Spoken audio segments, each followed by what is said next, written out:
jaksa dari sudut pandang psikologi forensik niscaya akan mencari, menggali, mengeksplorasi faktor disposisi.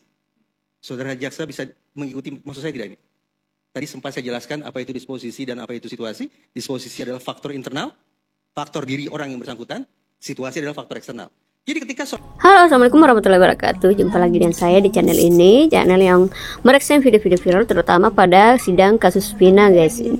Yuk kita dengar kuliah dari Bang Reza Indragiri buat jaksa dan kebohongan hakim. itu diciptakan dari yang satu menjadi kebohongan yang lain, kebohongan yang lain, akhirnya terciptalah kebohongan itu menjadi satu kebenaran.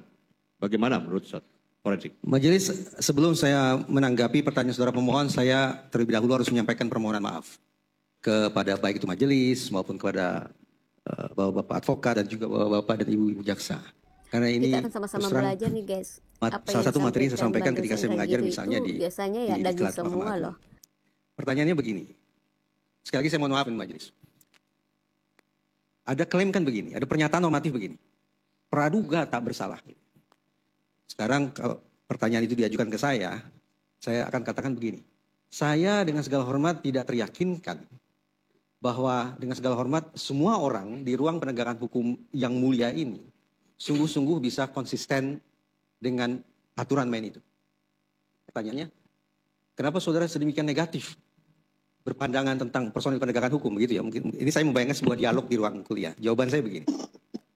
Dari sudut pandang psikologi forensik, kerja jaksa, kerja advokat 100% bertolak belakang dan tidak mungkin sangat kecil kemungkinannya beralih posisi. Maksudnya begini, ketika seorang terdakwa duduk di kursi pesakitan, jaksa dari sudut pandang psikologi forensik niscaya akan mencari, menggali, mengeksplorasi faktor disposisi. Saudara jaksa bisa mengikuti maksud saya tidak ini? Tadi sempat saya jelaskan apa itu disposisi dan apa itu situasi. Disposisi adalah faktor internal, faktor diri orang yang bersangkutan, situasi adalah faktor eksternal. Jadi ketika seorang terdakwa duduk di sini, seorang saksi duduk di sini, proses berpikir jaksa adalah menemukan faktor disposisi pada diri terdakwa. Karena ketika jaksa berhasil menemukan faktor disposisi itu, maka jaksa punya alasan untuk mengatakan terdakwa bersalah. Semakin yakin jaksa bahwa mereka sudah menemukan faktor disposisi, maka semakin besar pula kemungkinan mereka akan mengajukan tuntutan yang sangat berat bagi diri terdakwa. Karena mereka teryakinkan bahwa tidak ada pihak lain, tidak ada faktor situasi, tidak ada faktor eksternal, tidak ada faktor kelingkungan apapun kecuali faktor disposisi, kecuali faktor dalam, kecuali faktor orang, kecuali faktor terdakwa itu sendiri yang melakukan, yang menjadi latar belakang terjadinya peristiwa pidana. Itu proses berpikir jaksa. Proses berpikir advokat adalah sebaliknya. Mereka berpikir by default, otomatis mencari faktor situasi. Bahwa mereka harus meyakinkan semua pihak, peristiwa pidana itu terjadi bukan karena terdakwa, tapi karena faktor di luar diri terdakwa. Eksternal, situasi, lingkungan, orang lain, dan seterusnya.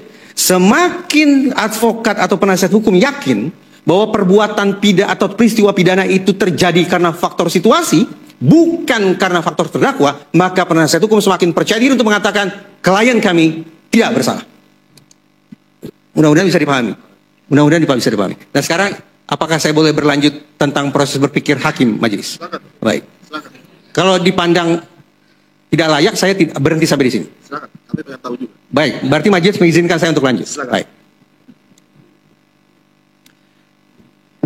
Saya diam sebentar untuk memastikan saya memilih kosakata yang tepat majelis. Saya karena ya serius majelis. Saya tidak mau memunculkan kesan bahwa saya sedang menghina lembaga peradilan, sama sekali tidak. Saya tidak memunculkan kesan bahwa saya melakukan ya katakanlah contempt of court atau tidak. Saya menjunjung penuh rasa hormat saya terhadap institusi peradilan, terhadap majelis. Saya lanjut majelis? Silakan, Pak. Baik. Tadi saya sudah sampai pada sebuah simpulan. Jaksa tidak mungkin bergeser mencari faktor situasi. Sebagaimana advokat atau pengacara tidak mungkin bergeser mencari faktor disposisi. Nah, sekarang bagaimana posisi hakim? Begini. Sudah barang tentu dengan duduk di tengah, kenapa saya harus melihat saudara terus ya? Jadi kesannya saya kok jadi malah berpihak begini. Saya lihat majelis saja. Silakan, Pak. Ya. Sesungguh majelis, saya merasa merasa rendah lah duduk di kursi ini. Jadi berat juga menatap ke arah majelis. Apalagi karena posisinya kan berbeda. Mendongak bukanlah sebuah posisi yang menyenangkan untuk dilakukan. Tapi ya sudah, tidak apa-apa. Dengan duduk di tengah, maka kita terus-menerus yakinkan diri kita bahwa hakim berada pada posisi yang netral. Ibarat sebuah garis, di sini kutub sebelah sini ada penasihat hukum, di kutub sini ada jaksa, di tengah adalah hakim. Normatif seperti itu. Tetapi dengan segala hormat majelis, saya tidak teryakinkan dengan. Saya tidak teryakinkan. Kenapa? Karena saya bisa dikoreksi sekiranya saya salah, mohon dimaafkan. Berkas yang diterima pertama kali oleh otoritas pengadilan bukanlah berkas dari kedua belah pihak, tidak. Berkas yang diterima sejak 0 kilometer, bahkan sebelum persidangan pertama berlangsung, adalah berkas yang diperoleh dari jaksa. Itu mengakibatkan betapapun secara teoritis hakim berada di tengah, tapi dari sudut pandang psikologi forensik, saya punya alasan paling tidak untuk khawatir atau menduga-duga bahwa karena berkas yang diperoleh sejak awal hanya dari satu pihak, maka sadar tidak sadar, sengaja tidak sengaja, framing terhadap proses persidangan yang mulia ini adalah framing sesuai potret situasi yang dibangun oleh jaksa. Dengan demikian, secara aktual, menurut saya majelis dengan segala hormat, hakim tidak berada di tengah. Tapi bandul itu berada di salah satu sisi. Karena hakim sudah terframing oleh berkas yang sejak awal, bahkan sejak sebelum dimulainya persidangan, hanya diberikan oleh salah satu pihak. Framing sudah berlangsung. Dari situ ingin saya katakan, pertama, betapa beratnya tugas penasihat hukum.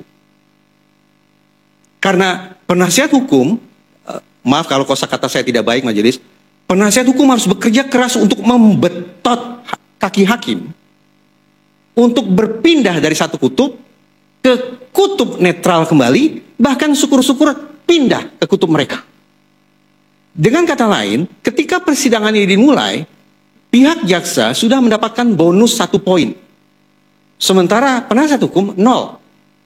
Tugas mereka adalah mengembalikan kedudukan ke 0-0, draw, imbang. Bahkan syukur-syukur mereka berusaha mengembalikan posisi ke 0-1. 1 untuk mereka. Dengan kata lain, dalam bahasa psikologi begini majelis, hakim sejak awal sudah mengalami framing. Yang harus dilakukan adalah deframing, menetralisasi efek framing, kemudian reframing, membangun framing ulang sebagaimana yang diinginkan oleh pihak seberang. Dari situ majelis, saya terus terang jadi lupa pertanyaan saudara pemohon apa. Tetapi yang ingin saya... Ya, terus terang. Tapi mudah-mudahan ini relevan. Mudah-mudahan saudara... ya. Tentang praduga tak bersalah tadi ya. Nah, kalau saudara pemohon mengatakan bagaimana pandangan saya tentang praduga tak bersalah, izin majelis, saya dari sudut pandang keilmuan saya yang jelas punya keterbatasan ini, saya tidak teryakinkan. Saya tidak yakin siapapun di ruangan sidang yang mulia ini, baik itu dengan segala hormat otoritas kejaksaan, otoritas advokat, dan dengan segala hormat otoritas hakim, sungguh-sungguh berada pada titik praduga tak bersalah. Berada pada titik netral. Saya tidak yakin. Dengan segala hormat majelis. Demikian.